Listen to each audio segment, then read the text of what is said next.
I know most of you read science fiction or romance novels before bed.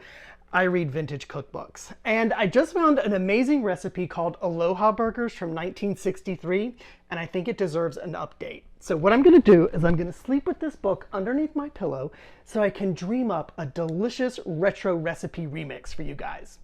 Good night. Good morning and welcome to Hawaii. So our vintage recipe is a burger with a grilled pineapple on top, basted in island sauce, which is basically ketchup spiked with pineapple juice. I mean, Aloha burgers sound great. So for this remix to be a success, we basically need to feel the Hawaiian breeze with every bite. Now, like the original recipe, we are starting with pineapple, but we're not gonna do rings. We're actually gonna use canned pineapple chunks. To grill them without going outside and actually grilling, heat them in a dry nonstick pan. At medium heat, let them sit in the pan for 2 to 3 minutes before tossing around. Repeat this 3 more times so they get a nice char.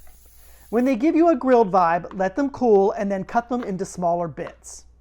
In a bowl, add your pineapple, finely diced red onion, and jalapeno. I also like adding chopped starfruit for texture. Then cilantro, lime juice, and salt.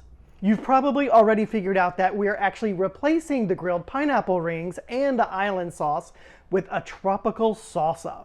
And we're not stopping there. This dish deserves a Hawaiian spice rub. Since Hawaii is known for its coffee, we'll start with 1 tablespoon of ground coffee, then a tablespoon of brown sugar, a teaspoon of salt, and a 1/4 teaspoon of garlic powder. Whisk your rub up nice and good, and for those of you who bought hamburger buns, you will actually sprinkle this on your hamburger patties.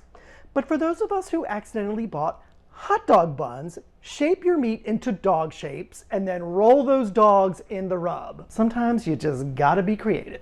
I'm using a plant-based burger, but you can obviously use ground beef if you'd like. If you've ever been tempted to try vegan meat, this is a great time to do just that. There is so much flavor in that salsa and that rub that the dog is kind of a sideshow. Use a little avocado oil to grill off your burger dogs. Each one should be about 4 ounces and will take 7 to 8 minutes to cook. Once that roasty coffee smell hits you, nestle the dogs into a toasted bun and load on the salsa. And there you have it, Aloha burgers remixed into Kope dogs. Kope is Hawaiian for coffee, and these puppies are sure to wake up your taste buds.